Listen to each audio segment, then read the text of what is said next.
Hey mama, so I just wanted to come on here and talk with you about saying stop. Stop overthinking it. Stop thinking that God is not for you when he is. I had to deal with a lot of different mindsets that I felt were pulling me down over this last week that really frustrated me because I was thinking to myself, okay girl, you've scripted your life out to a T. You cannot put any more details in your scripting. So what is the problem? The problem for me was showing up for myself and thinking that I was worthy of the life that God had placed in my heart and all the visuals that I had seen over my life. I have lived enough of my life in the wrong way to know what I do not want. And when you go to script, this is exactly the energy you need to pull from. All the things you don't desire, all the things that you don't care to have in your life, you need to script a beautiful bubble around those things that you truly desire, and all the things you don't want, that's outside of the bubble. And I know that this can be hard, especially if you've lived in such a toxic environment or been in toxic relationships or have had your dreams crushed time and time again. It is so hard to say, you know what, this is what I want, I'm aligned, all this stuff, because for such a long time, you weren't aligned. For such a long time, you were in the wrong relationships. You were in the wrong environments. You were taking opportunities that hindered your growth. But what I've been hearing so much from God is no more. You will no longer be a part of that narrative and a part of that group of people. I think that there are so many people who are truly aligned with God's spirit and what he is doing in his kingdom right now, and those are who are just not. And I felt like for a long time I wasn't. I felt like I was saying all the right things and doing all the right things, but internally I was like, man, like I've had children out of wedlock. I went through a divorce. I'm not good with money. I don't have a house. My car is falling apart. All of these things. But what I have found is that God does not care about your circumstances. He doesn't see what you're going through. He sees your heart. That's what he cares about. And something that I read in my devotional today that really made me cry was that he is looking for someone who will say in their heart, God, I believe you for this, so I'm going to walk it out. I'm going to have faith in you, not just by saying I have faith, but saying, you know what, God, I believe this so much, I'm going to go ahead and act on it. And the reason why I know that this is coming from God is because God is a God of action. All of his promises, the result of them were things. When he said, let there be light, that's what happened. And I feel like sometimes we give ourselves these terrible conditions, right? Oh, if I do this, or if this is if this is of God, I need to make sure that I'm perfect. I need to make sure I'm saying all the right things. I need to make sure I'm dressed appropriately. I got to make sure I have no negative thoughts. I got to make sure that I'm, doing all the things. But the problem with that is that while you're waiting to be this perfect example, God has already asked 13 to 14 thousand, if not million people to do the same thing. So why are we missing out on our blessings, hoping that it looks perfect when God is not looking for perfection? And another example of this that I really want people to understand, that God really doesn't need you to be perfect. And this really was like, wow, God, this is the revelation. God asked Noah to build the ark, right? Noah was drunk. He was always drunk. If you really go into the story of Noah, right? Now, I know that the Bible really just sort of gives us the plain, simple version of the people of the Bible, and it doesn't really get into the habits and what they were doing on a daily. But Noah was a person who was getting drunk all the time. But when God told him, I need you to build this ark because I'm doing a new thing, he did not hesitate. Even in a drunken state, this man did what he believed God told him to do. So don't hinder yourself because you're not perfect right now. You don't have to be perfect. You just have to have enough faith and enough belief to walk out what God has asked you to do. God has asked me several times to make a YouTube channel. And I was just like, well, I don't look like this person. I don't sound like this person. And I've been told that my voice is a bit annoying too. So it's like, it really shook me. I was like, God, I don't know if I'm that girl. But then I would sit down and talk with my friends, and they would constantly be like, Jimmy, you need to write a book. You need to start a ministry. You need to have a church. You need to have a church. Like, those types of comments, people will never understand. And to all the friends who have ever said that to me, I freaking love you. You have no idea how that really, healed my heart in so many ways. But what God has called you to do, you do not have to be perfect. On top of that, this was another revelation he gave me this week that I was like really just mind blown. David, a man after God's own heart, right? We all know that this was a man after God's own heart. He literally committed adultery and murder twice, and he was still looked at as a man after God's own heart. And you're sitting here not doing what God has asked you to do or called you to do because of some little thing that happened 20 years ago. Be for real. Like, we need to stop having the fear of what other people may say and what other people think you need to be at before you can walk in the obedience that God has called you to walk in. Obedience is not about being perfect. Obedience is just about doing it. It's just about doing it. And so that is the message for today. I know that sometimes it can be really hard because you are dealing with so many mindsets telling you that you aren't enough. But girl, if God didn't think you were enough, it wouldn't have happened. It wouldn't have happened. I say that to myself every time I have children. I say that to myself every time I think about being in another relationship. I say that to myself every time I pass up on an opportunity or not pass up on an opportunity, but when an opportunity is given to me, I think to myself, if God did not want this for me, I would have not seen it. It would have not come into my atmosphere. So stop doubting God's goodness. Stop doubting the goodness of God in yourself. In yourself, love. Why? Also, too, if you've scripted it, why are you saying no? I scripted that I wanted to have financial freedom. I scripted that I wanted to do reviews on eczema products and products that would help people with eczema and people who are mothers that are going through all of this shame and guilt. I asked for that. And so God started sending me the opportunity. I was like, well, wait, God, I'm a divorcee. I've had children out of wedlock. I've done this. I went through the bad boy phase. Like, I don't know if I can be the person to receive all of this. But if I wasn't the person, then why is it in my inbox? Why is it in my mailbox? Why is it knocking at my door? Why is it in my text messages? Why is it in my voicemail?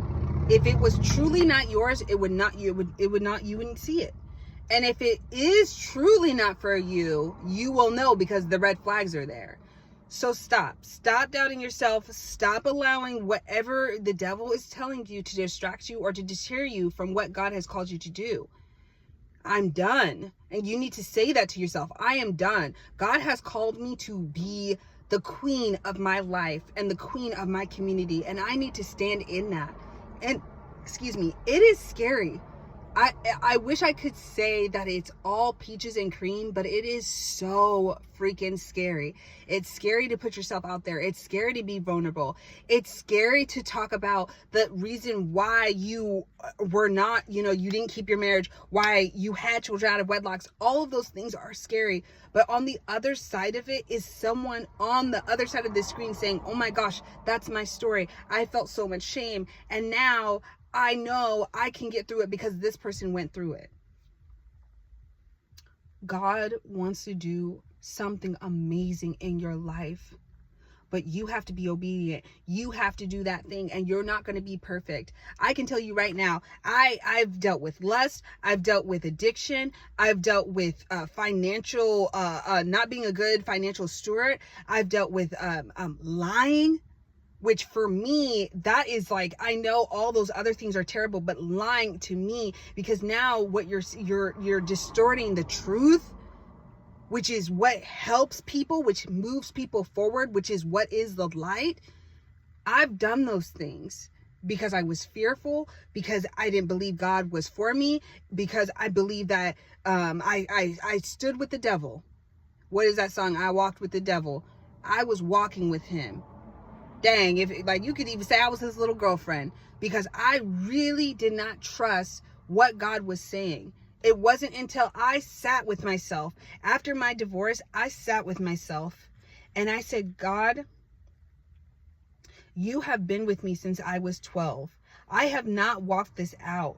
Please, please show me the right way. Please show me where I can get back on the narrow path and have just peace. I wasn't looking for all this other stuff that he's blessed me with, right? I wasn't looking for that. All I was asking for was peace. I was like, God, I have done these things, right? I have no peace in my life. Please help me to have peace. And the first thing that came to be was collaging. I love collage. In my previous season of life, I collaged all the time. And he was like, collage who you want to be.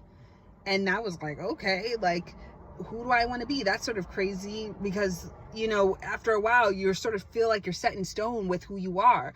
But then I was like, okay, God, I'll do that. Then he was like, okay, how do you want you and your kids to be with each other? Like, what type of relation do you guys want to have?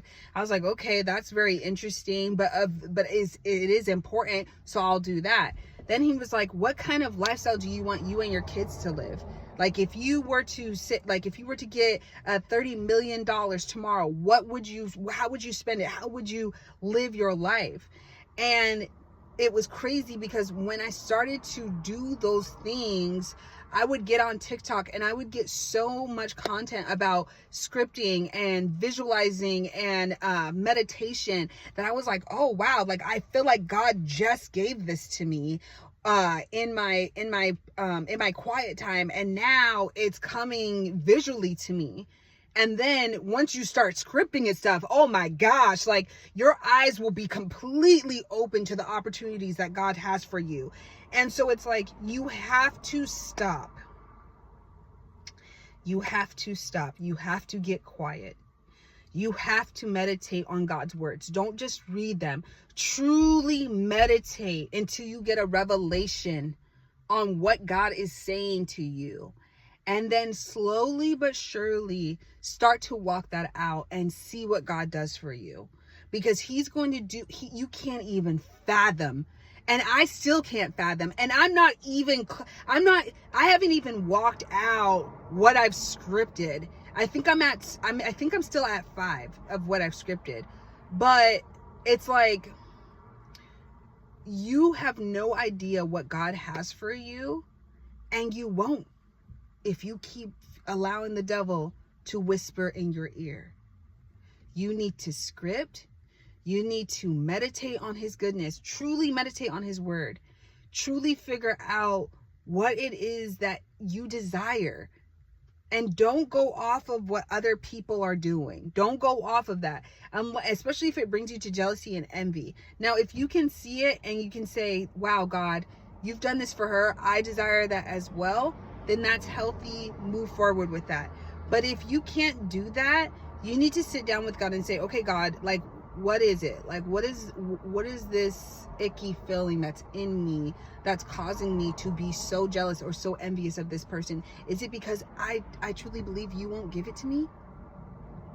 Because I know that's something I had to deal with. I was like, dang, God, like, I am constantly dealing with jealousy. I'm constantly dealing with envy. Is it because I truly believe you're not going to do this for me? But the thing of it is, if he's done it for that person, why can't he do it for you? He's an all-powerful God. Stop putting him in a box. I'm literally talking to myself at this point. Stop putting him in a box. He wants you to have everything that you desire. Script it out. Meditate on his word. And then move forward in imperfect obedience. It's not going to be perfect. Girl, I wanted my skin to be glowing, which it is. It is. Let me not. Let's get back on topic. I wanted my skin to be glowing. I wanted to have my long natural hair. I wanted my nails to look long and glorious. I wanted to have the cutest outfit. I wanted to be in my matte purple Range Rover. I wanted. But God doesn't care about that. He wants you to show up. That's it. He wants you to show up so he can show out for you, girl. He wants to show out for you. And let him. He's such a gentleman. Oh my gosh. He's such a gentleman. Have you ever seen Bridgerton? Where Anthony is talking to his future wife. And I'm so sad that I have forgotten this beautiful girl's name. But he's talking to her and he goes, he's pretty much telling her that he's doing everything in his power to not lust after her, to not chase after her, because he's a true gentleman. God doesn't have those problems. He is a true gentleman. He is the blueprint. He is the reason why there is a gentleman. He is going to do everything that you have scripted. He is going to give you all the desires of your heart. You just have to walk it out, honey. Whatever he's called you to do, I can't tell you what that is. I love you so much. Do not allow another day to pass by where you are not walking in your blessed life due to fear or due to a lie that the devil has convinced you of. Because this is another sin that I had a revelation on that really blew my mind. When I'm not trusting God and I'm not believing in what he has said, I'm trusting the devil. I am walking hand in hand with Lucifer, saying what he says is truth and what God says is a lie. And that is the most twisted Twilight Zone episode that you could place yourself in. Do not do that. God wants you to have the things that you desire. Walk it out, girl, because you deserve it. And it may place you in a life-changing dynamic that could change generations. I believe in you, girl. Talk to you soon.